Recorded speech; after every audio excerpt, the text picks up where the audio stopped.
Hello mga Lods, good morning. Mga Lods, ito pala yung natitirang bagyong mga Lods.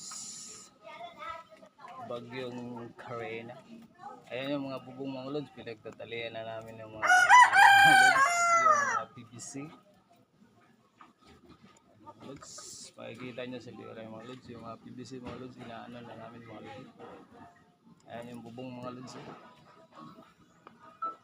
Nag-ano na namin ng mga PVC.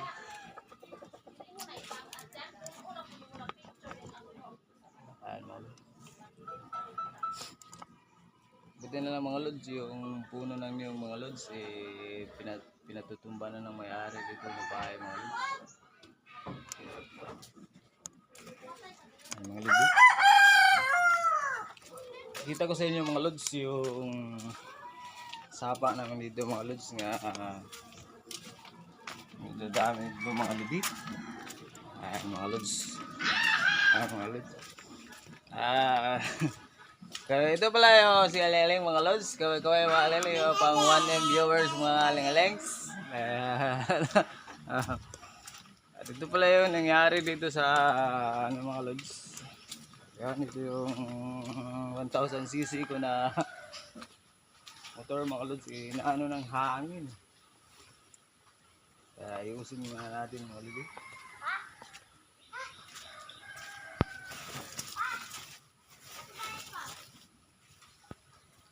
Yan. Hula kita kikawalan lagi. Wala yung mga balang dito nga sapa mga Lods. Sa gabi mga Lods, medyo maraming marami atang tubig kagabi kaya medyo hindi lang kasi malayo lang sa bahay namin to. Medyo malalayo pa naman sa bahay namin. Kaya medyo hindi lang kami nag-worry ng konti. Ayan. Ito pala yung mga basura na dala ni Kabayan Karena mga Lods. Ito yung mga yung mga dala niya.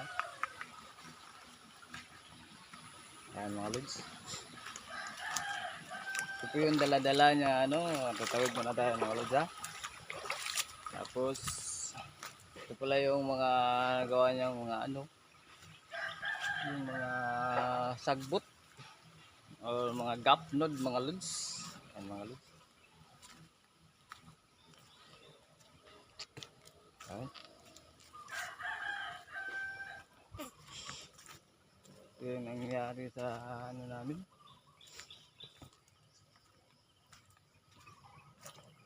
Ito pala yung namin dito. Yung bakanting lote. Yan. Hindi wala namang gaanong mga pang mga Lods. Wala namang napinsala ng konti.